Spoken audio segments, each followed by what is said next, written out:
Kamu nggak mau alasan ngisi? abang nggak punya apa? My Pertamina mendaftar. Ya. Kenapa abang nggak mendaftar? Coba alasannya kenapa nggak mau mendaftar? Karena ini perintah dari... Syederalun, anggota DPD Republik Indonesia asal Aceh, Haji Sudirman yang biasa dikenal Haji Uma, memberikan penghargaan berupa sertifikat dan uang saku untuk Fadli Juta berusia 26 tahun, karyawan SPBU nomor seri 142374552 di Subul Salam pada Jumat 23 Desember 2022.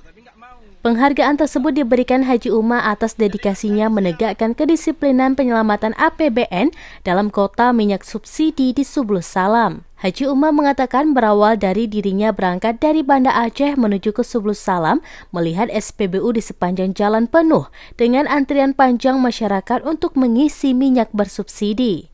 Oleh sebab itu, pada Kamis malam 22 Desember 2022, Haji Uma beserta stafnya singgah di SPBU Subul Salam untuk mencoba mengisi minyak subsidi. Haji Uma melakukan tes untuk mengisi BBM bersubsidi di SPBU tersebut. Fadli menolak untuk mengisi BBM jenis solar pada staf Haji Uma karena belum terdaftar di My Pertamina sampai sempat bersitegang. Kemudian karyawan SPBU Subul Salam tersebut menyarankan staf Haji Uma untuk mendaftar di My Pertamina dan dia juga menawarkan bantuan untuk mendaftarkannya. Kemudian karyawan SPBU tersebut mengatakan tidak bisa mengisi minyak subsidi ketika kendaraan yang belum terdaftar di My Pertamina dikarenakan menyalahi aturan yang dianjurkan oleh Pertamina dan dia takut akan diberikan sanksi. Fadli Juta di samping mendapatkan sertifikat penghargaan juga mendapatkan uang saku dari Haji Uma. Ia mengatakan ini baru perdana diberikan penghargaan untuk karyawan SPBU yang disiplin. Karena banyak hal yang terjadi di sini, misalnya katakanlah di dalam perencanaan subsidi minyak ini, kenapa bisa habis di tengah jalan, kuota subsidi habis. Nah tentu kita turun begini, kita melihat sebagaimana kita ke tempat di TRI yang membimbing tentang pengawasan APBN itu, rata-rata saya turun itu SPBU itu berjibun, penuh semua.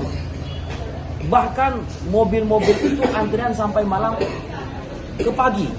Nah ini betul-betul potret yang sangat menyedihkan, yang sangat sangat membuat kita prihatin melihat kondisi ini. Nah kita coba menggali kembali apa permasalahan ini.